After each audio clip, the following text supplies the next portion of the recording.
Very good afternoon, every one of you, especially our speaker of the day, Mr. Anandu K. Saji, the manager from the National Stock Exchange of India Limited, who has taken all the efforts and leaving all his works on the working day, on the market day, and with us to deliver his address for our students, for the learning, for your learning. So we welcome you, Mr. Anandu. And also, Thank you, sir. I would like to thank Mr. James, Vinod James, for making this collaboration possible and making our NSE, National Stock Exchange of India Academy and the SBM Aditya School of Business Management collaboration possible. So we are putting a lot of efforts to do that because that is the future going to be. I think you will get to know from Mr. Anandu a lot. From his session. This session is going to be on the recent trends in capital market. Especially, you all know the share market, capital market, and so on. So much you are learning through your subjects and your regular theories, and you're going to know from Mr. Anandu on the practical aspect how this is done in the real life. Because when you get to the corporate world, as we are going to start our career development programs from this Saturday for the next 1 week time for all of you to get ready with the career opportunities and which industry you are going to shine and so on. I think this is a great initiative from ASBM, Aditya School of Business Management, and which is supported by our chairman and our trustee and our management, as well as the faculty members and the fellow students of ASBM Aditya School of Business Management. And also the another side of our collaborator, the National Stock Exchange Academy. So from Mr. Vinod's side and the executive dignitaries from NSE, we would like to register our gratitude for all your support and encouragement and volunteering to do these activities for our students. Further to it, we are going to go for more certifications on the NSE perspective for you to get ready for the future of work or the world of work. So that is the motto of this seminar as well as for your preparation towards your career. So Mr. Anandu Saji has his background of engineering from mechanical background, and also he has completed his MBA, and he has started his career with the Federal Bank and handled various roles in Federal Bank, such as like credit analyst, relationship manager, especially customer CRM, customer relationship management, and for large corporates, for their corporate clients. And now Mr. Anandu Saji is with the National Stock Exchange of India, and he is taking the role of CRM, customer relationship management and business development, and engaged wisely with all the taking care of the state of Kerala for current situation, the whole state of Kerala. So with that small note, and his expertise are huge, and I would like to just put in a nutshell, and I want him to share a lot for you people for your learning. We will have more. It's only beginning. We will have this only beginning with National Stock Exchange, and we will have a lot for our students. As I mentioned earlier, the certifications, which is what necessary and mandatory for you to get into this huge industry. That's what the revenue making industry, and your career is going to be like it's huge, and you will be shining in this career. I'm very sure, because I've seen in the past our students have made it well in their career, and they are doing really great in this investment banking and as well as into capital market and share market and so on. I think more than me, I think the expert is with us, and I would like to invite Mr. Anandu K. Saji to take over this session. It's to you, Mr. Anandu. Thank you, sir. Thank you for the warm welcome. Sir, I hope the students are allowed to speak also. No, they can open their mic and ask questions. Yes, please. Yes, on and off when you need. So any such sessions, especially with something related to the stock market, will become very interesting when the students also start speaking. So I expect all of you to raise questions. So in between, I'll try to make it as interactive as possible. So in between, you can, if whenever we're discussing, you can always, you are allowed to go to Google and find answers. Absolutely fine. So the point is that you should, you should know the answer. So I will, in between, I'll try to ask few questions which anybody can answer. You can go to Google and answer, search in Google and answer it. But let's try to make it more interactive. So yeah. So what I'm planning is, see, so though we have the session name is recent trends.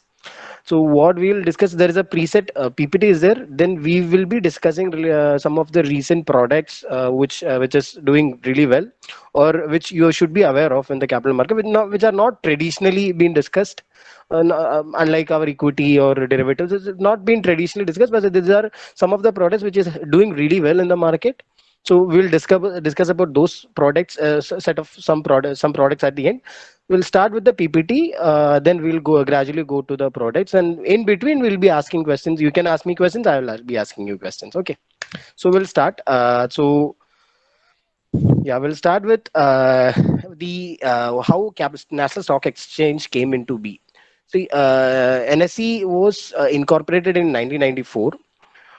So we all know there were a lot of issues in the Indian capital market prior to 1994. There were a lot of scams over there. There were movies released in that name.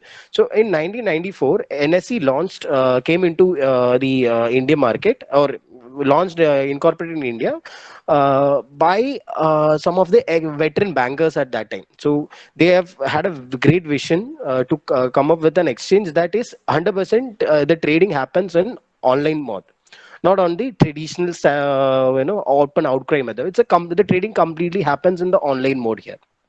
So with the introduction of NSE, that came into being in India. Prior to NSE, what you must have seen in all movies and all, people standing in a very large floor, openly, outcrying the rate of stocks, and people responding to it with the raise of a baton or something like that. So earlier, that's how the stock market was working. That's how the trades were done.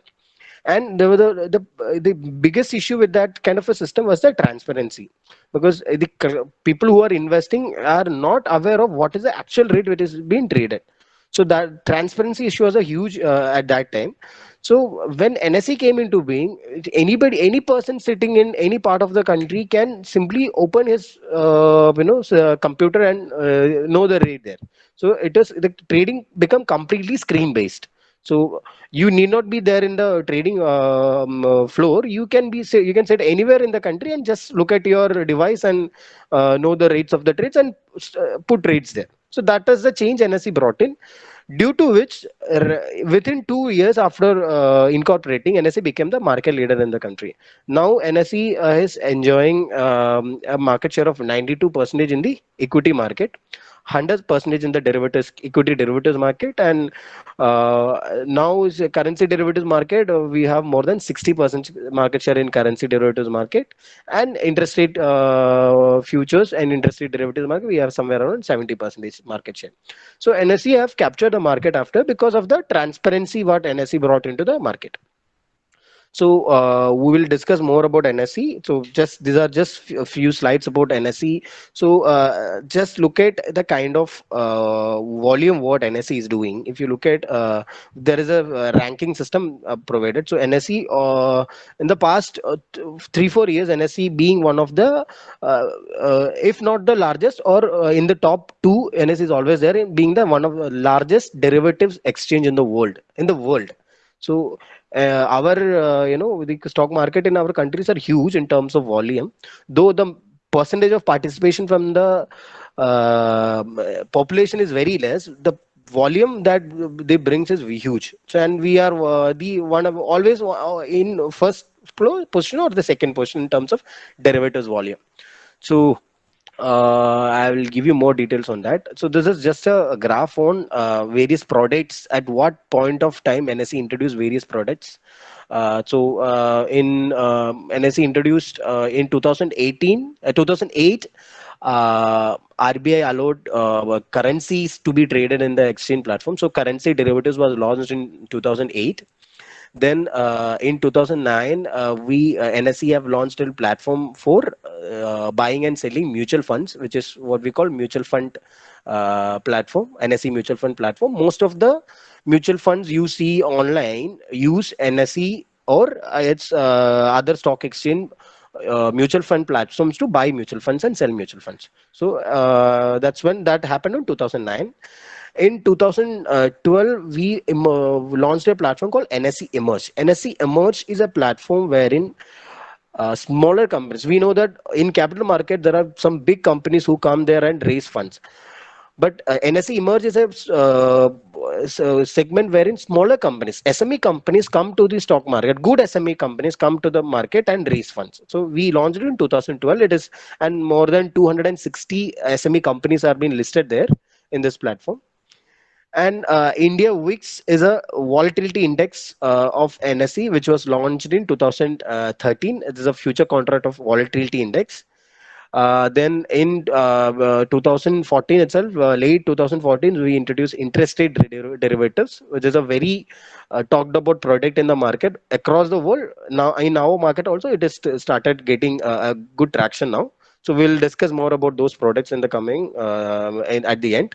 And there is one product in 2015 RBI has introduced, and NSE being part of is one of the facilitator for buying and selling sovereign gold bonds or investing in sovereign gold bonds. So sovereign gold bonds we'll be discussing in detail. It's a very good product which you should be knowing, and you should be telling your parents also.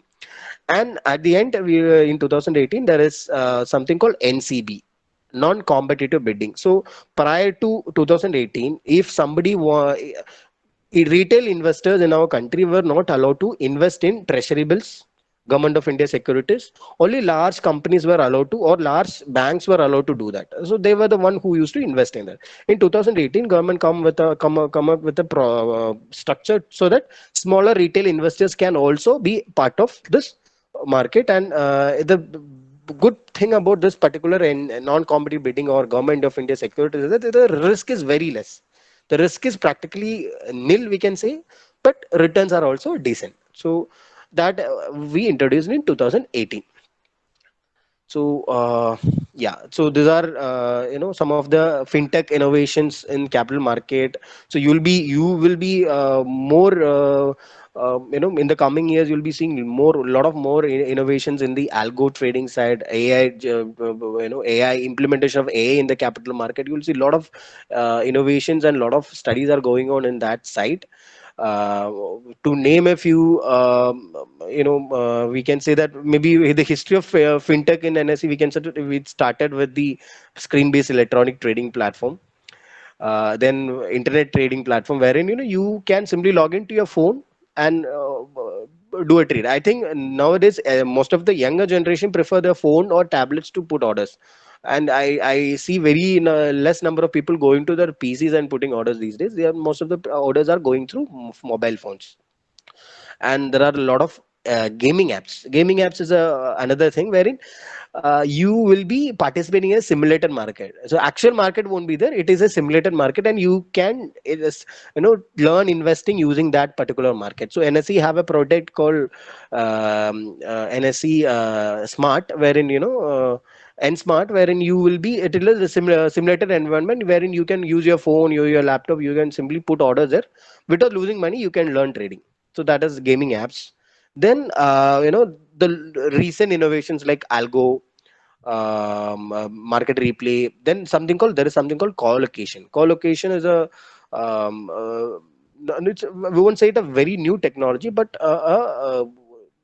a refreshment technology wherein the your stock brokers are allowed to keep their servers at the exchange platform. This will help in some of the high volume trades like algo trade simply means that algorithmic trading, wherein instead of you manually entering orders, a system will be entering orders. You are just giving that system to give orders based on some algorithm. So that algo is a huge upcoming market in NSE, and most of the majority of the volume in the exchanges are being contributed by the algo trades these days, and algo traders are making good amount of money in our country, and especially across the world, algo traders are making good money, and a lot of players are offering these algos to clients also, retail clients also.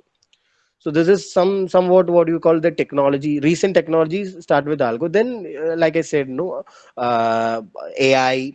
Then there are a lot of courses on qualitative and quantitative analysis. There are a lot of graphs available. You have a lot of technology-driven systems, softwares, and tools available to learn the market and take learn decisions. So what we can more say is latest will be AI. How AI is going to shape this market, we are yet to know. There are a lot of studies going on in this segment in terms of AI. Taking decisions by AI software. Still, there are a lot of discussion going on in that segment, and it is going to disrupt the market in the coming years, most probably. So this is a introduction to the technical part. So I'll just give a brief look at. So when you hear NSE, you must know that NSE is not just an exchange; it have other subsidiaries also. There are a few subsidiaries of NSE which contributes to NSE, and which also sell their product to the outer world also. Some of them are NSE's on suppliers, and some are giving their products to the market. So one is called NSE Clearing. NSE Clearing is the clearing corporation of National Stock Exchange of India, which whenever you do a trade in NSE, the trade has been settled by NSE Clearing. So NSE Clearing is the entity wherein that who will take your money from you and take the shares from the guy who have sold it to you, then exchange these. NSE Clearing will take the money from you, take the shares from the other guy, give the shares to you, and give the money to you if you are in a buying order. If you are selling, it is the other way. So NSE is doing the clearing and settlement for you. Then there is something called NSE Data Analytics. NSE Data Analytics handles the create and designs the NSE indexes like Nifty Bank. So all these indexes are being designed by NSE Data Analytics. So right after 3 slides, I'll be asking one question regarding what is an index. You can search in Google. You can always go to Google. So after 3 4 slides, I'll be asking you. If some of you can answer, it will be very good. So NSE Data Analytics, then NSE Investments, which deals with the investments of all the NSE companies. So NSE do invest in a lot of technology startups, a lot of other industries. So NSE Investment takes care of that investment side. So there is NSE Indices. There is NSE IT. All your exams being conducted by NSE IT. It handles the development part of development for NSE also. All the softwares being used at NSE. It has been developed at NSE IT. Then there is our NSE Academy. NSE Academy is the education wing of NSE. Uh, so, uh, so if you look at our country, like I said, the penetration of capital market is very less. Very less than 10% of the population trade in our capital market, or be part of our capital. I won't say trade. We who invest in capital market. We'll put it like that. So, if you look at some of the mature markets, more than 30 to 40% of the population are participating in capital market there. But in our country, the participation is very less. So, to increase the awareness about these products, and to bring new professionals who have a good knowledge about the market and various aspects, NSE Academy has been there for since 2016 to promote lot of courses in learning. NSE Academy there is a slide entirely on NSE Academy which I will be discussing at the end. Then NSE have an international exchange, what we call NSE IFC, which is situated in GIFT City of Gujarat. So this GIFT City is a CES, just like many say special economic zones in other parts of the country. So this GIFT City is a CES, special economic zone, wherein if you open a office there, it is treated as a foreign office. So all the companies in GIFT City keeps their balance sheets in dollar terms, not in IR. They keeps in dollar terms. So NSE have an exchanger wherein we trade various our index products there. Then NSE International Clearing, which does the clearing for the NSE International Exchange, which is situated at Gift City. So that is just an idea about NSE. So I'll ask you the index question in a couple in after some slides. So please be ready with that. So we look at let's look at some of the securities or asset classes which has been traded in the stock market or NSE. So we know that most of it when we say NSE, they immediately they'll say shares, and some people say derivatives, equity derivatives and all. Apart from this, there are a lot of other securities which is being traded, or a modified version of these markets are there in NSE. So if you look at like first impression, we'll say capital market, it is equities. Apart from equities, there are debts securities also being traded in NSE. ETFs are there, exchange traded funds are there, then mutual funds are there. Uh, that we all classify under capital market. Then there is something called equity derivatives, which some of you must be knowing, or most of you must be knowing. The derivatives contracts of equities, like our shares and all. So it will be derivatives contracts. Then some people don't know that there is currency derivatives also. Currency, the derivatives contracts of currencies. We have seven pairs there, majorly four pairs, and total seven pairs are there. Most of the trades happens in USD INR pairs or dollar INR pairs. So currency futures and currency options are there. Apart from that, interest rate futures are there, which we will discuss if time permits at the end, because again interest rate futures are a upcoming product. It's a new trend in the market. Then there is something called other markets, wherein apart from these there is something called security lending and borrowing, which is a very good product, which we'll be discussing at the end. It's a very good product, and not everybody in the market will be knowing about this product. So this is called security lending and borrowing. Then there is something called debt market, our corporate bonds, government of India bonds, treasury bills and all. Then there is something called IPO, and there is something called mutual funds. IPO is the initial public offer market or primary market, wherein companies come and get listed for the first time. So if we have time, we'll discuss that also at the end. So this is the slide on which we have already discussed regarding the market, how the market was prior to NSE. I won't be discussing it in detail. So we know that online based trading was introduced by NSE.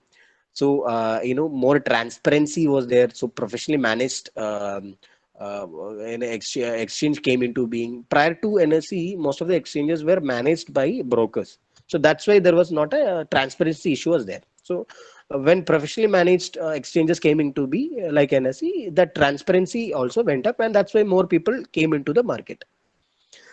Then there is something called risk management, which is a most important activity of exchanges. Like if you're buying, somebody need to make sure that the person who agreed to sell to you should should give you the shares. Or if you're selling, if somebody is buying ready to buy from you, there is somebody there should in the market who will ensure that you get the shares. So that risk management is being done by the exchanges. So using the clearing corporations of the exchange, the risk management has been taken care by exchanges. Then there is like settlement cycles, which is a very important factor. See, now if you buy a share in Indian capital market, if you buy today, you will get the share credited to your account in 2 days. So if you're buying today, day after tomorrow, or you will get it on Monday, because Saturday is a holiday. So you get it on Monday. So in 2 working days, you'll be getting the shares. But earlier, it used to take weeks. If you're paying money today, you will get the share after say 1 or 2 weeks. So you will never know where the money went. So there were a lot of transparency issues were there also. Then there is something called settlement guarantee. There is somebody is making sure that your trades get settled, or when you paid money to buy a stock, they will make sure that you are getting the stock. So that is a settlement guarantee. Yeah. So in Indian financial market, so this it's a broad look at the Indian financial market. So Indian financial market has been divided into two. So many of you would have who have completed BCom or any finance related degree courses will be knowing this. So this is Indian financial market has been divided into two. One is money market and capital market. Money market, if you look at, RBI is the regulator in the money market. So there is an organized money market, unorganized money market in there. So short-term lending. So money market, our NBFCs, normal lenders, banks. So all these people are there in the money market. There is a another category is the capital market, which we NSE is part of, wherein the regulator of the market is SEBI, Securities Exchange Board of India. So capital market has been regulated by SEBI, and in capital market itself, there is a two markets. One is primary and secondary. Primary is a market wherein a company who is not present in the stock market comes to stock market, tell them that I want to sell my shares to the public, and capital stock exchanges and SEBI will conduct some audits in these companies. They will conduct some studies. They will go through vigorous interviews. At the end, they decided that these companies are eligible to sell their shares in the market. Then these companies come to the market and they offer their shares to the public for the first time. So public can buy their shares. So that particular process of giving these shares to the public for the first time is called primary market or IPO, initial public offering. Once these shares have been bought by the public or the people who have bought the shares from this company can sell this shares to anybody in the in our country. So that is being taken care by the secondary market. So if I bought a share from a company, from directly from the company, from IPO, then next day onwards, I mean, the moment I get the shares in my hand, I can simply come to the secondary market and sell it to anybody in the market. So a lot of other people who is ready to buy the shares will be there in the market. So that is called secondary market. The major difference between the primary and the secondary market is that primary market is the only place wherein the funds, the money flow to the company. So if you look at, I as a company go into the market and sell my shares and take the money from the public. Once I taken the money, the shares with the investor, then the investor sell it and he will get the money from somebody else. So primary market is the only place wherein the company gets the money from the market. Rest secondary market, all the trades are happening between the shareholders. One shareholder will be selling to a person who is there in the market. Once he sold it, he will become a shareholder. So that is the basic difference between the two market. So yeah, so it's a huge PPT. So I'll be skipping few slides. We'll look further more into Indian capital market. So if you look at, if somebody wants to get an employed in the capital market, these are the opportunities. So this is, we'll put it like that. So if you are interested, you can always, SEBI comes up with a lot of interviews are there, exams are there. You can go to SEBI's career page. You will see whenever there is a officer post available, they will put a notification. You can write exams. There'll be various sets of exams. There'll be interviews, and finally you will be inducted into SEBI's officer in SEBI. So that is one opportunity. So like I said, SEBI regulates the entire market. Under SEBI, there are various other entities. One set of entities are exchanges like NSE, BSE, and in exchanges itself, there is a classification called stock exchanges and commodity exchanges, commodity derivatives exchanges. Commodity derivatives are exchanges. Stock exchanges, we already know, NSE, BSE, MSE. There are exchanges there wherein they takes care of stocks, derivatives of stocks. Then there is, debt segments, mutual funds. So there is a different set of exchanges that takes care of the derivatives contracts of commodities. Commodities like crude oil, gold, yeah, almond oil.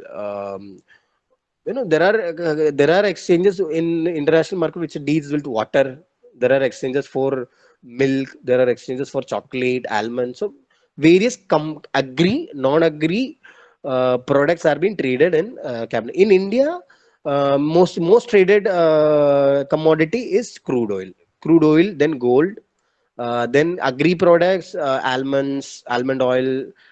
So various other products are being traded. In metals, mainly gold, silver, copper are being traded. So there is an exchange called MCX, which deals with this kind of trade. Apart from MCX, NSE also have commodity exchange as a subsidiary with them. So NSE also offers commodity products like gold. Then we have crude oil. So various commodities have been traded in NSE also.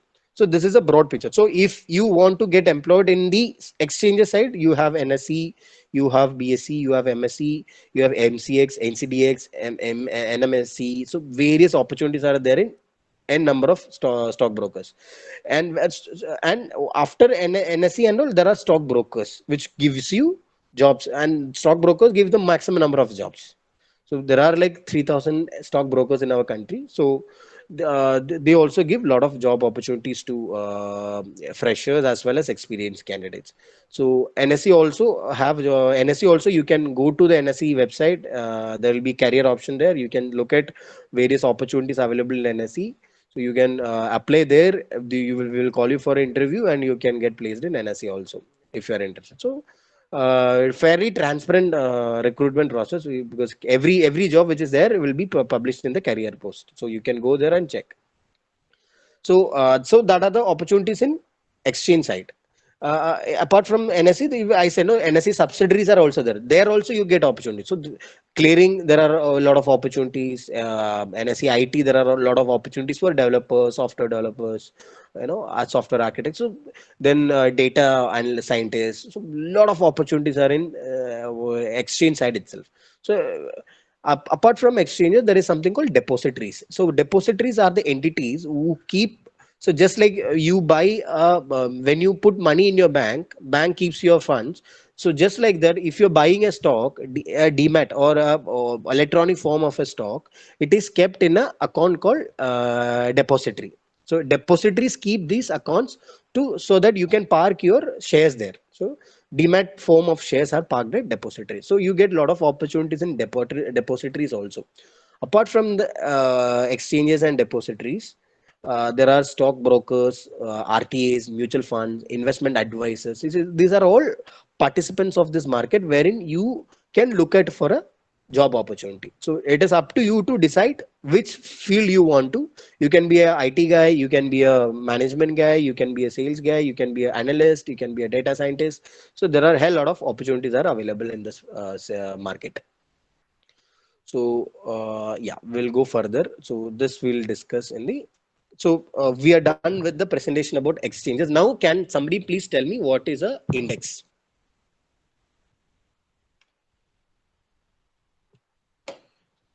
Anybody? Index tells the performance of some companies. Like in NSE, there are 50 companies where they calculate their performance. Right. So, sorry, I didn't get your name. Sir, my name is Akshay. Akshay. Thank you, Akshay. So, Yeah, Akshay, what Akshay said, it's a set of companies, right? Akshay? yes, sir. Yes, Correct. sir. Akshay was very correct. So index, please understand this. I know some of you must be knowing it already, but I learned it very late in my life. So I don't want any of my, any person who attended my class not to know what is an index. So index, we'll put it in this way. See, index, you all of you must have seen, Nifty, Sensex. You will see a lot of news in the market. You scrollings in the TV saying that Nifty has gone up, Nifty have come down, Sensex have crashed, Sensex have gone up. So understand this. Please understand that Sensex or Nifty, these are called indices. So these indices are, so you will look at it this way. So there is a basket. So what NSE index or NSE Nifty is NSE's major index. So NSE Nifty or an index is a basket of shares. It's a basket of shares. How you select shares who are fit in this basket differs depending on the what kind of index it is. But it's a basket, and a number of shares will be there, and there will be a weightage for each share. Share weightage will be higher for some, weightage will be low for some. So there will be weightage, and the rate of this basket is the value of the index. So this is what index is all about. So index is a basket with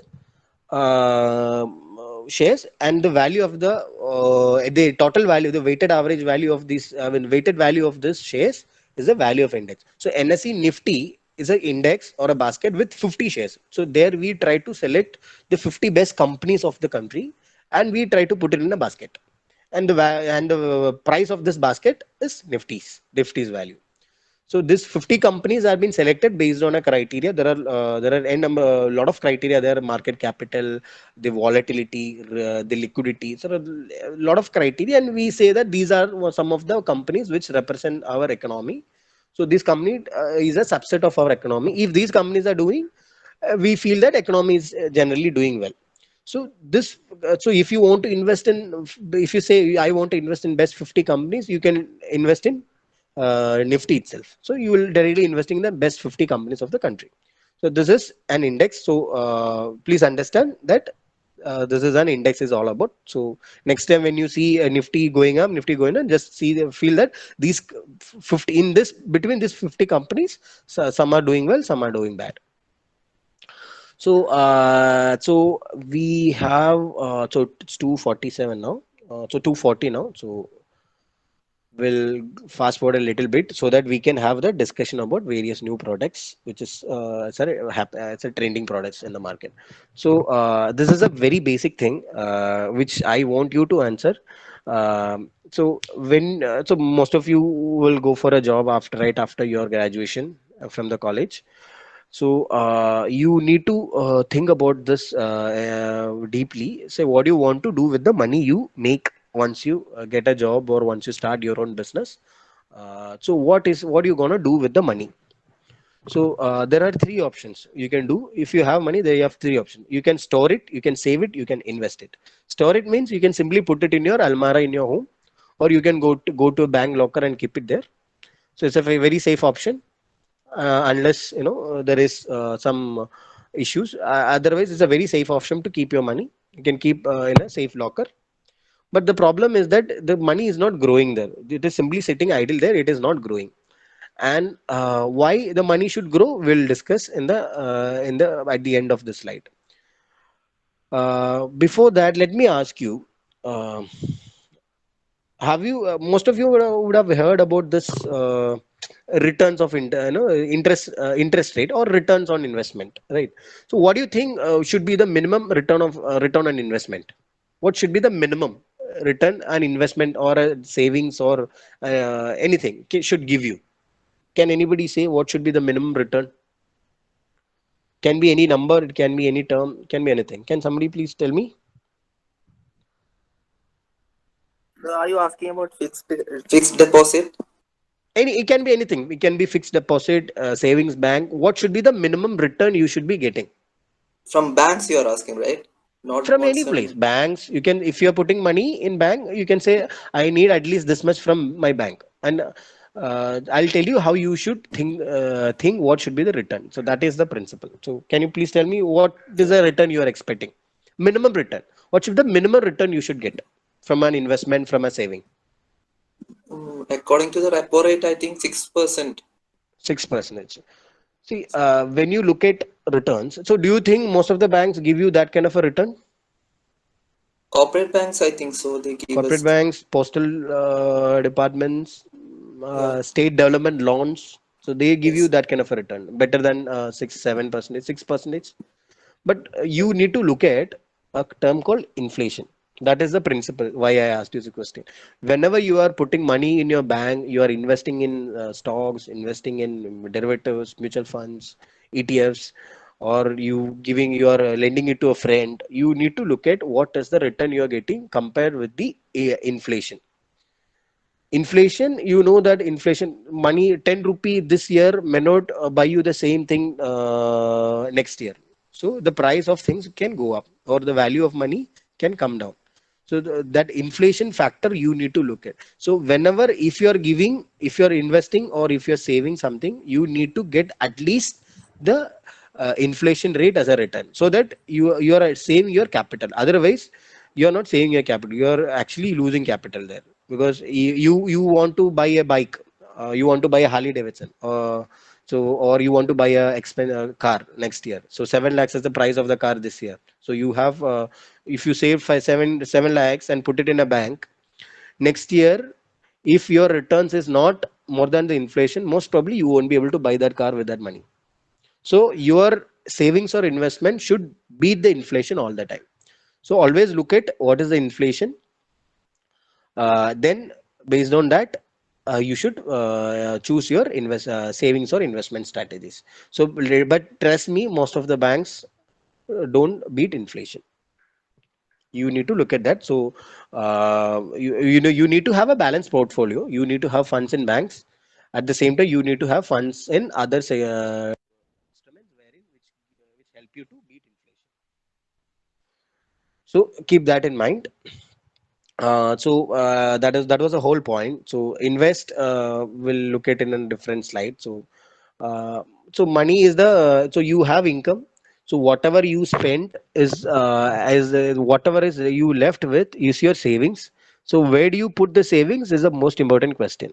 You want your savings to grow, then you always think about the inflation part and invest them. Don't save it, invest them. Invest them in a so while you are investing, you need to look at one second. Yeah, so this is that slide. So while you are investing, you need to look at what kind of a strategy you want to invest, or you should have a goal. What is your goal? So just like our life goal, you need to have a financial goal also. So that goal should decide what kind of investing you are going to do. So you want to save for to buy a house in the next 5 years, very well, you can have that kind of a savings mechanism or investment strategy. You want to save for your after you for 30 years, you want to save after 30 years, you want to save some money. So you can have that kind of a investment strategy, just like your nps pension funds and all. So you want to save it for, say, one second, sorry. So if you want to save it for next year, you can have a liquid fund investment, or you can have do keep it in FD. You can keep it in a savings deposit. So it can. So depending on the goal, you need to decide what kind of an investment you are doing. So these are the steps to invest. Decide your investment goal. What is the objective of your investment? Uh, Take care of your current age and horizon of it. So how long you are investing and what is your age now? What is the risk? That is the most important thing. What is the risk? You are having say 10,000 rupees with you. This is the only 10,000 rupees you have. This is the only balance amount you have. Don't go and invest it in a very high risky instrument wherein you have every chance of losing it. So always I understand your risk. What kind of a risk you are willing to take? So that's a most important thing when it comes to choosing the investment strategy. So, and considering all this, take a right investment product. So we will give you ideas about various products in this slide. So depends. So like I said, no, you should know your risk. What is the risk you want to take? So if you are somebody who want to save, uh, and you are 100% sure that you don't want to lose the capital, you want the 100% of the capital, then the best thing you can do is, let's say, go to government of India. You can invest in government of India bonds, post office deposits, PPF, wherein your capital is safe. Your risk is very less there. According to that, your return also will be less, but your capital is safe. So if you are somebody who's trying to save your capital, you should go for a low risk instrument. And if you're somebody who can take little more risk, or little more risk with earlier we used to say banks were the also as good as government bonds, but nowadays we don't say that. But compared to government of India bonds, banks are slightly riskier but very safe. So you can put it in a bank if you want to take little more risk and little more returns. Then you can put it in a bank. Then if you are okay to take little more higher risk, wherein you have enough other income, then you want to put it in a more riskier category, you can go for a corporate bond or debt instruments, wherein which guarantees you a higher return. So normally corporate bonds will give you 8 to 10% easily. Most of the corporate bonds will give you that 6 to 8% easily.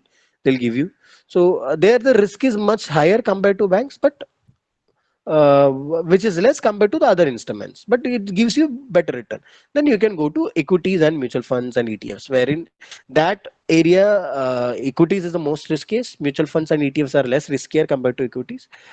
There you can go there and invest, and there are situations wherein you will end up with losing money. There will be situations you will be making 15, 20, 30, 40%, or even 100 or 200% returns.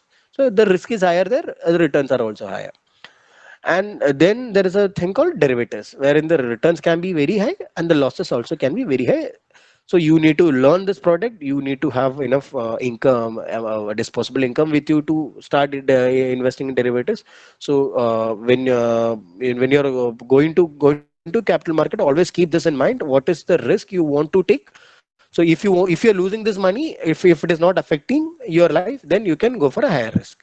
If this money is very important to you, don't go for a higher risk. Always go for a less riskier instrument and invest. Again, while speaking about the risk factor, you need to understand a thing that you can invest in all of this. You can invest in all of this at a go. So if you have some money with you, some part of it you can invest in bonds, some part of it you can invest in banks, some part you can put it in corporate bonds, some in equities, and some in derivatives. So then now you have a balanced portfolio, wherein if derivatives are you are in a losing side, still you have other instruments which can fetch you good return. So your risk is much lesser. So that's what we call a balanced portfolio or a portfolio. So depending on your risk, you can choose what kind of a portfolio or what kind of a percentage of your investment goes to a particular bucket. So if you are a very conservative guy, you can go for 80% in bonds and 20% in stocks. Similarly, depending on your risk appetite, you can go for a various what do you call various combinations of risk or various combinations of products. So there are n number of products available in the markets which will do it for you also. Mutual funds and ETFs are there for that. Mutual funds especially will take care of that. If you're somebody who want to who don't want to look at the market every day, you can simply go to a mutual fund. You can ask a mutual fund guy to do it for you, or you can put it in the ETFs. So these are some of the ways you can do it. So just look at, so I'm simply will look at some of the instruments. So with that, we'll come to the presentation part. We'll be discussing about the other products. Then 10 minutes we'll be discussing that. Then we'll be having the Q&A. So low risk instruments, we have postal deposits, recurrent deposits, and provident funds, which give you handsome returns, but which are very safe. Then there are bank deposits. Postal departments, think, still giving somewhere around 7%. Not a recurrent deposit, I don't think, which will give you that kind of a returns in banks and all. Fixed deposits, again, now fixed deposits are somewhere around 4%, 5%, between that. Some are giving 6 for a long term invest deposits, but fixed deposits are slightly better, slightly, but risk is very less in fixed deposits also, we'll put it that way. Then bonds, corporate bonds, government of India bonds. Government of India bonds are the most safe investment, I will say. The government will have these bonds have what you call sovereign guarantee, wherein the government our government never defaulted in any of the bonds. So they always pay the bond, pay up the bond as on time. So it is treated as one of the most safest investment, but the returns are also less compared to the other riskier options. Then we have gold. Gold we'll discuss, because gold, sovereign gold bonds, I want to discuss with you guys. Gold we'll discuss. Real estate, you can have some of the investment in the real estate, because if you want to buy a house, you have to buy a house. So you need to have some investment in real estate also. Insurance, I will say always have insurance, always, but don't club your insurance and your investment. So that there are a lot of products in the market who will club insurance and investment. Don't do that. These are two separate things. Do your insurance and do your investment separately, which will fetch you better. And always have a health insurance. I'd say always have a health insurance and a term insurance. Health insurance, I'll say the most important, considering our lifestyle. Health insurance are most important. If you are taking health insurance very early, it is as that good. So always take a health insurance.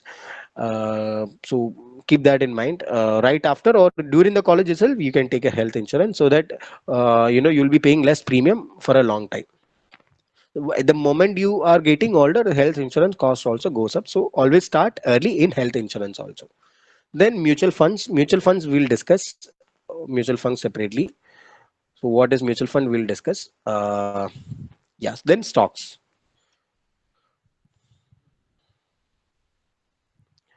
Yeah. Yes. So just a few idea about how you are gaining from stocks. Before that, can somebody have a guess? What is the volume of stock market stocks traded in India per day, what is the volume value? If you add up the entire stocks value traded on a day, what will be the volume? Can you guess? Can anybody have a guess? So volume is like if I am buying and somebody's selling, I'm buying it for 100 rupee, he's selling it for 100 rupees. So volume, volume will be 200.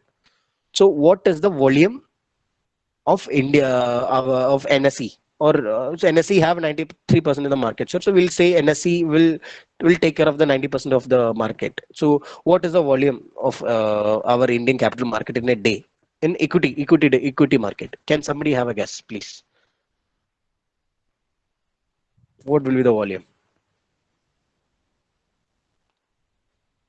I want to show you how big that number can be. So that's why I'm asking this. Anybody, have a wild guess. Can be anything. Maybe 5 lakh crore. Around. 5 lakh crore. Yeah. Total per day? Yeah, per day. Because one day I saw there was 7 lakh crore loss, something like that. 7 lakh crore loss can be for the investors. That doesn't mean that he is. See, I am holding a share which is valued at 100 rupee. Today, if the in market that share value have gone down to 90 in crores, yeah.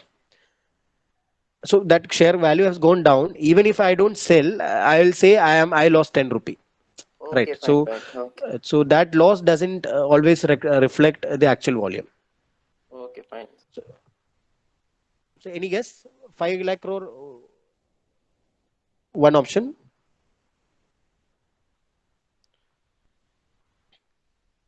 Any other option? Any other answers? 5 lakh crore?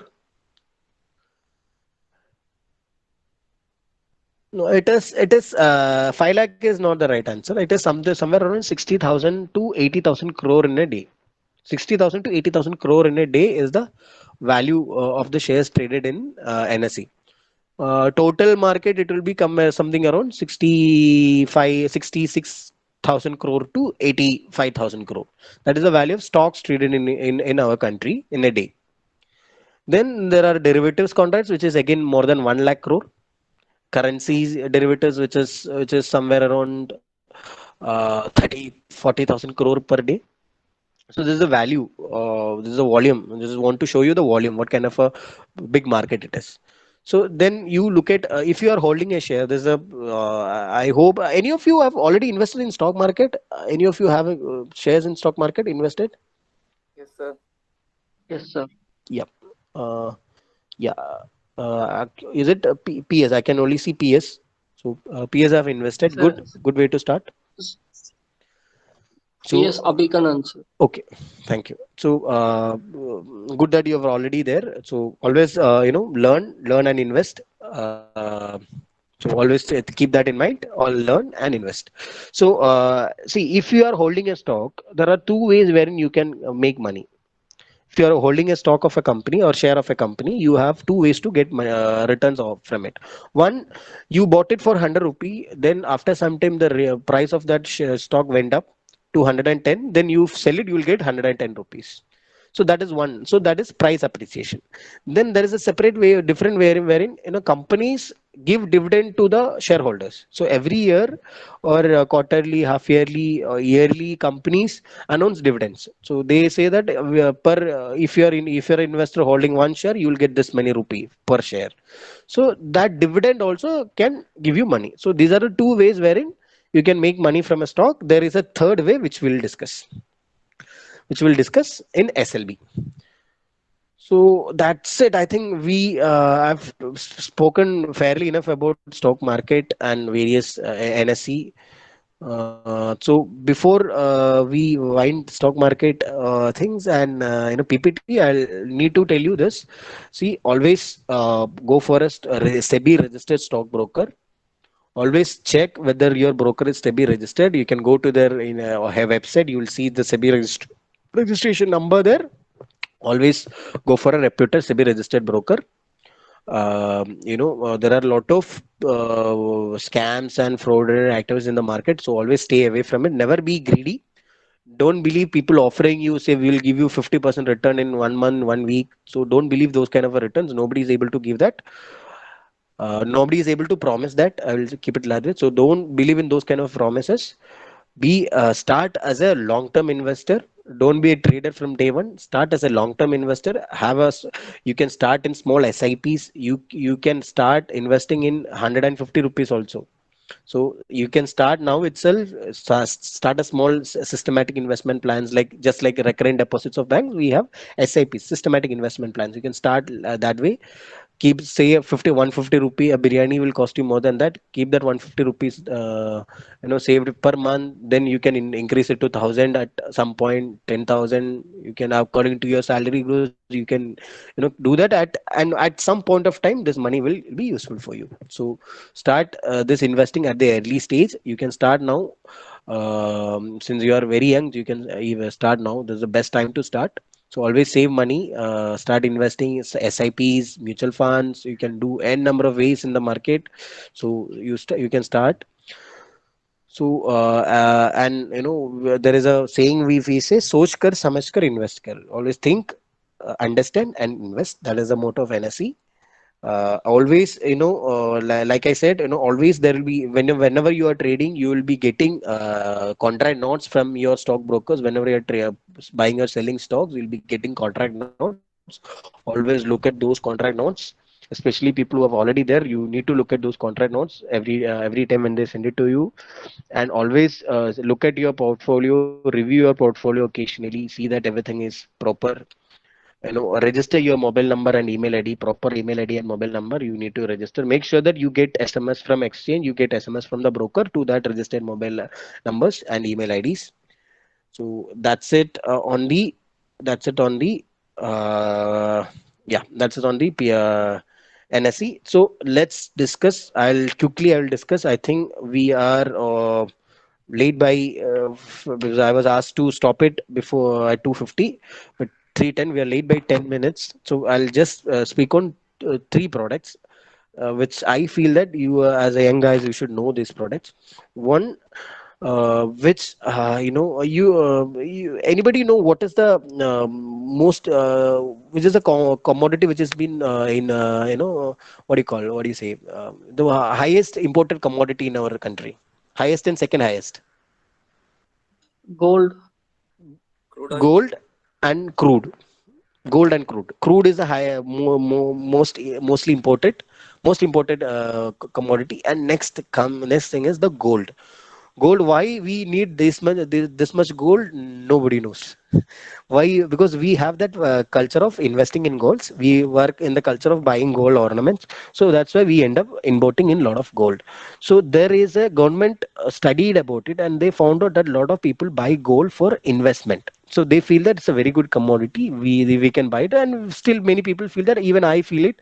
To some of your investment should go to gold. Some of your investment should go to gold. So, but you must remember one thing. If your parents are planning that we will buy gold, so that when there is a requirement, it can be a wedding, it can be some other thing, we have something so that we can use it for that purpose. So if any of your parents or you are planning to invest in gold, not the for buying ornaments and wearing it, but most of the ornaments, if you ask your friends, ladies friends, they will tell you most of the parents buy gold as an investment. Still they'll let your kids to wear it, but it is mostly for the investment purpose. They buy it for investment. So always keep this in mind. Physical gold, if you buy, you have to save that gold. You have to keep it safely. So you have to keep it in a locker. If you are buying it for investment, and so always remember that. So you have to save it in a locker. You have to pay some money for that facility. You need to make sure the purity, which is again a complex process. You have to pay the making charges for gold ornaments if you're buying an ornament as an investment. So there are a lot of issues, practical issues there if you're buying physical gold. Understanding this, government has came out with a product called sovereign gold bonds, wherein it's a digital bond, gold, wherein you can buy gold in the form of a bond. Government is selling this bond to you, so you are 100% sure about the purity because it is sold by the government, and it is a digital gold. So you don't have to get the physical gold there. So so purity part taken care. Since it is in a digital form, you don't have to keep it in a safe locker. So that money has been saved. Then you can sell it anytime you want. It is very liquid. You can sell it anytime you want. And then the most important thing is that it gives you 2.5% interest as a return. So if you are buying gold, your the physical gold will never give you interest, but this particular sovereign gold bond will give you 2.5% interest annually, which should be treated as should be the major investment. If you are planning to invest in gold, always invest in sovereign gold bonds or gold ETFs, sovereign gold bonds. And why I am telling you sovereign gold bond, there is a issue of sovereign gold bond happening now. Sovereign gold bonds are issues happening now. This week there is an issue. Next week there is an issue. After that we don't know when government will come up with the next issue. But government is issuing this to the public to buy, and a lot of people are buying it also. So you can buy up to 4 kg for an individual in a year. So you can start with 1 gram. You can start with 1 gram. 1 gram gold you can buy.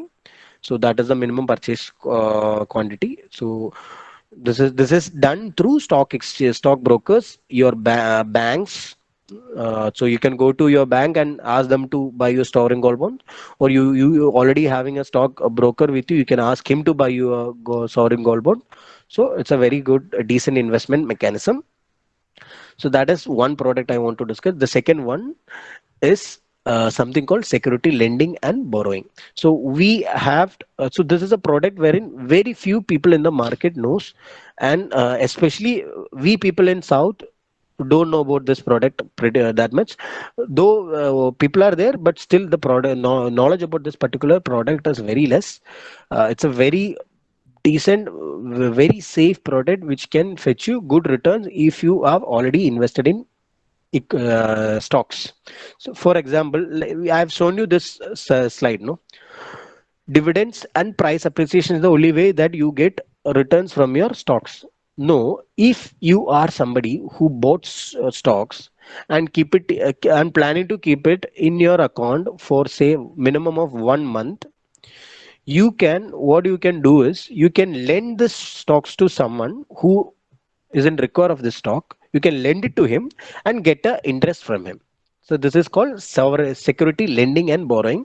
Security is the stock which you are lending. Somebody who wants the stock will pay you a fee to borrow it from you. So you can lend it to him using exchange. You can lend it to a person, and the best part is that exchange will make sure that if you have lended, you will get your shares back and you will get your fee credited to your account. Exchange will make sure because exchange give the settlement guarantee there. The counterparty of this transaction is stock exchange. So exchange will make sure you are getting the shares credited to your account if you are somebody who have lent it. So it's a very safe place for somebody who is holding shares to lend. And if you're somebody who wants to borrow shares, you can borrow in this platform also. But I mainly focus on lending part, because in our area, especially in southern part of our country, there are a lot of people who is holding shares. They're holding it for a long time, but they can use this platform to lend also. So if you know any of your brother, father, dealing in stock market, you can simply ask them this question: have you done any trades in security lending and borrowing? They'll say, what is that? Next thing they'll ask you, what is that? And so you can tell them that security lending and borrowing is a platform wherein you can lend your shares to a person in the market and he will pay you a fee for that. This product is there since 2013. It got it started getting trades in 2018. Nobody knew about this product. Very few people were there. Now people started trading in this platform, and people are making decent money also. So if you're somebody who's investing it for more than 1 month, you can always lend it in stock security lending and borrowing. Why I told you this product is that nobody knows about this product, and is one of the very good and upcoming product in the market. So, and the last thing is the mutual fund. So mutual fund, why I want to say mutual fund is that mutual fund is the most easiest, and mutual fund and ETF both. these are the most uh, simplest product wherein you can start investing, because in mutual funds, what happening in mutual fund is that, see, every mutual fund or the mutual AMC which float this mutual fund will be having a fund manager, a guy who is there in the market for years, who have CFA, who have many certification, who eat, sleep and drink market, will be doing the investment for you. So you are paying him a small fee from the returns. You're paying him a small fee, and you are asking this guy to invest your money. You can start with 150 rupees there. You don't need a lot of money. You can start 150 rupees. You give this 150 rupees to this guy, he will invest it in good companies after learning about those companies. So you don't, so it's a kind of a passive investment for you. You don't have to learn a lot about the market. You are paying some, you are interesting somebody who's learned enough to invest, so you are giving your money to that guy. So that fund manager will handle your fund. So you can always start with a mutual fund. Mutual fund investment, you can start with a small amount of 150 rupees also, in using as an SIP. So you can always start SIP. To start an SIP, I would say you can go to your stockbroker, or you can go to your bank apps. Every bank have a app now, or internet banking now. There you can buy SIPs. Monthly, that amount will be debited from your account. 150 rupee, 500 rupees. You can start with any amount. It will be getting, or you can go to. There are a lot of apps available. Your phone pay, your Paytm, Paytm Money app, Grow app. There are n number of apps available wherein you can start investing in mutual funds. Start there, or start now, so that after 5 years, I'm damn sure you will be having a good corpus of funds with you if you start now.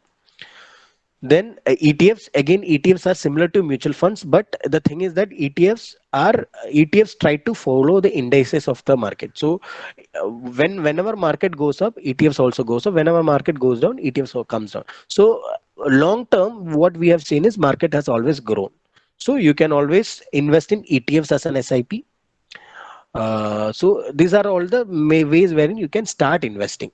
So these three products I wanted to discuss with you. So I've told you. So you can start asking doubts now. You can ask any doubts, sir. We can open Q&A if anybody is having any doubts. Yes, Mr. Nandu. Sorry that I took 10 minutes more. No problem, no problem. Yes, students, please, as a beginning, I think a lot of new vocabularies for the students to get to know, like fintech, AI in investment banking, and derivatives for some of them, IPO, like collocation, right? Those are the new things. Even for me, I am just trying to learn. Maybe I got to go and browse more and learn all those terminologies. Right. So these are all upcoming things in the market. Yeah, but that's what the trends, right? Recent trends we are talking about today. Right. That's really good. Great, great session, Mr. Anandu. And students, please open up. It's your career. You are going to be in the industry. Open now. No, you can talk to Mr. Anandu. Sir, as we lend our stock, how is that borrower benefited? See, this borrower. See, there are two types of borrowers in this market. See, in stock market, like I said, no, in stock market, if I am selling somebody a share, I put order to sell. Somebody have bought it from me. It is 100% necessary that I give him the share. Sometimes what happens is that, no, I may not be holding a share, but I am still allowed to put a sell order. Somebody would have bought it also, but I am expecting that before the end of the day, I'll be able to get the shares and give it to this guy, or before the settlement happens next day. Before, most of them say next day. If I sold today, before next day 10 a.m. I have to give the shares. So sometimes I may have planned that I'll get the shares, but I might not have got it. Then what happens is that exchange will penalize me, because I told somebody that I will sell. I put an order. Somebody have put an order to buy. If I am not giving the shares, exchange will penalize me and give that penalty to that guy. So what will happen is that what I do is I go to SLB. I go to this SLB market, and then I borrow the shares from there. Then I take the borrowed shares and then I give it to the exchange, so that the exchange can give it to that guy. So I don't get penalized. That is one way of borrowing. Next one is something called reverse arbitrage, which will be a little more complex facility for you, but I'll tell you. See, just like if you buy something from a cheaper market and selling it at see for same product. So if you buy for example, I'll say vegetables in the shop near you will be charging you 10 or 15 rupee for a vegetable, but maybe shop after 10 kilometers will be giving you a 10 rupee. So there will be a price difference will be there. If so, there will be people who will be there in the market to take advantage of this price difference. So there is a concept of reverse arbitrage wherein there will be difference in the price of stock and the derivatives contract of that stock. So some people are there in the market who wants to take the advantage of that. So they use SLB as a medium to do that. So they come and borrow. So these kind of people borrow a lot of shares in SLB, so they come and share. So I'll give you one small example why why I am so much focusing on SLB. Yesterday there was a share called Tata Steel BSL. Tata Steel BSL is a security which is trading in NSE. The market price of that particular share was 96 rupee. But in SLB market, there is a person who's willing to borrow the share at 6 rupee 30 paise for that is for 1 month. So he's borrowing for 1 month, paying a amount of 6 rupee 30 paise for a stock which is trading at 90 rupee. So if you are somebody who have bought that share at say 100 rupee, if you are somebody who have bought that share 100 rupee, you are invested 100 rupee, then you are planning to hold it for say 1 year, and you come here and then you see that somebody want the share in the SLB who is paying me 6 rupee 30 paise. So you can easily lend it. So for example, you have 1,000 shares, 1,000 units of this 100 rupee share Tata Steel BSL. You have it in your demat. Then you saw this opportunity, you lend it there. That guy will pay you 6 rupee 30 paisa for one share. So you given him 1,000 shares. You are getting 6,300 rupee to your pocket. Just imagine you have invested 100 rupee and for a month somebody is paying you 6 rupee 30 paise. That means 6.30 is the returns for a month. If you annualized it into 12. So just see what kind of an annualized returns you are getting in SLB. So there's a very good return given by SLB. That's why I want to discuss this product. Yeah. Go. Yeah. Any other So questions? when Yeah. we lend this stock, okay? So one more question, I have it from somebody from online. I'll read out. Yeah. So Please. what will decide the value of shares? Like how the price of the share increases or decreases? Decreases. Okay. That's a very good question. Murugan is asking this. Yeah.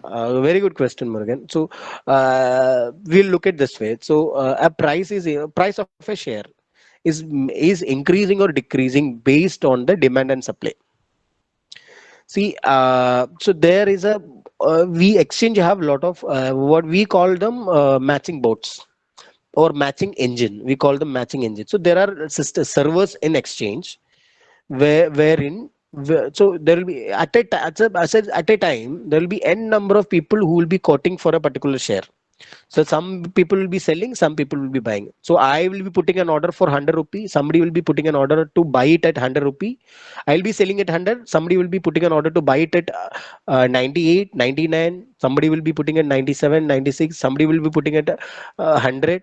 So depending on the at what time they have put, at what quantity they have put, and what is the matching order available. So if buyers are putting orders, sellers are putting orders. So whenever there is a match, that's what we call a matching engine. The server will match them and the server will confirm that order. Once that order is confirmed, based on taking that weighted average price or what we call with this matching happens. So if matching happens at 100 rupee, then the share of price of that share is 100 rupee. So and the scale is very high, so we need to look at it. So here one share somebody bought at 100 rupee doesn't mean that it will change to 100 rupee. There will be huge volume happening in that. Then based on that volume, this rate get fixed based on that matching of buyers and sellers price. The rate of stocks get fixed or varies. So but for some time people will be buying it 100 rupee. then the price will be at 100. So after some time, people they see that demand goes up and somebody is willing to buy it at 101 rupee, and somebody will be there to selling it willing to sell at 101 rupee. Then the order will match at 101 rupee. Then 101 rupee will be the price of the stock. So demand and supply will decide. It's all happens in the servers, in fact. Basically, it's on demand and supply. Stock demand and supply. Yeah. One question. Any more? Anyone? Sir, I'm Pooja. Yes, Pooja. Tell me. Sir, if I'm an investor, how can I? Is there any place to complain about my broker? Yes. You have a place called NSE. So if you have any complaints regarding your broker, what you can do is come to NSE. Come to NSE site. There will be trade, connectivity, learn resources. One second. First, see, under trade. Under invest, there is something called making a complaint. If you see on the right side, there is a place wherein you can come and complain against your broker. If you feel that your broker have not treated the trade well, or there is some complaints you have, you can always come here. You can either raise a complaint online, or you can download the form, fill it, and then upload it. Then what happens is that NSE will study this. Then there will be independent. So there are 3 steps in fact. First step will be IGRC. We call Investor Grievance Redressal Cell. So there will be independent people sitting at that committee. There will be ex-bankers, there will be ex-lawyers, people with very good knowledge about the market and law. So those people will be there. They will be studying this case. They will listen to you. They will listen to the stockbroker. Then they will come up a decision, and they can either go in favor of you. They can go against you, depending on that situation. Then next, if you're then your IGRC will give you an order. IGRC order will be there, and if you're not happy with the order, then next step you can go to arbitration. There's a body called arbitration. So if you're not happy, you can file it for arbitration. Then again, there will be a panel of judges. So those panel will study the case. They will listen to you, listen to the broker. They will take your whatever proof you are. They will ask you for that proof. You can show them. They will always support it. There will be an NSE person who will supporting you also for all this. We have a person in every offices who will be supporting you to file this and all. They will be giving you support. So they can support it. You can use that support and file it there. Then arbitration team will decide a call. If you are not happy with the arbitration, then you can go to the court of law. With the order, you can go to the court, and again you can fight. And most of the cases in IGRC and arbitration are go in favor of the investor. That's what we are saying. Unless and until you are giving a fraud complaint, or not a good, bad, not an original complaint, or it is a mistake done by you, then some people there, they say they've done a mistake, then they complain against the broker. So you need to have proof for saying why you are complaining. If you have it, most of the time it will go in favor of you, and immediately settlement happens there. Up to some amount, I think up to 2 lakhs settlement happens directly there, because NSE have a fund to settle this kind of a settlement. You don't have to wait for the broker to pay you. We will pay you, and we'll collect from the broker. The broker will pay us maybe after some time, but we'll make sure that you get the funds at the earliest. That's good. Hello, sir. That's one person Thank also you, sir. about, who is the cheapest broker in India. I think it's about the best deal, not about the cheapest, right? Right. Sir, Yeah. good afternoon, sir. Ajay wants to ask. NSE without Sir, a broker. this Can is we trade in Abhikana. NSE without a broker? Can we trade in NSE without a broker? No, sir, no. You can't. No You way, need no to way, have a Ajay. broker. Anyway, good question you have asked, Ajay. Good. Yeah. Sir, Hello, good sir. afternoon, I am Mr. Kavin. Abhikana. Kavin, yes, go ahead. Kavin. Sit, Kavin. Sir, what will be your advice if I'm going to invest in cryptocurrency and Bitcoin? Cryptocurrency and bitcoins, I would say you have to learn. These are new instruments. There are people who supports it, there are people who oppose it. I personally, I haven't invested in bitcoins or crypto, any of the cryptocurrencies, but in India it is not illegal to invest, so it's, I'll say it's strictly up to you. I won't be able to comment since I am not invested in that. I haven't invested. So Okay, sir. Thank Good, you. Abhikannan. The last question is from Abhikannan, then we close it. yeah. Sir, yes, sir. My question is related to that cryptocurrency only, sir.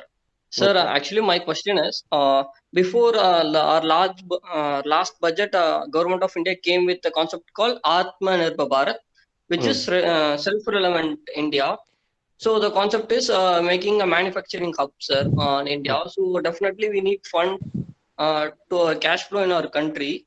When this concept of cryptocurrency come into India, so some investors and millionaires will, if they start investing in on crypto, means bank will not have enough fund to give to loans or that kind of things. So how should I No, see this, what sir? I feel is that, see, so though some millionaires will be going for crypto, but don't think that they will invest all their funds in crypto. So they'll be having a balanced portfolio. There'll be a high risk. They want to take some money. They will put. They don't think that all the big investors will put all their money into crypto. They'll be putting some money there.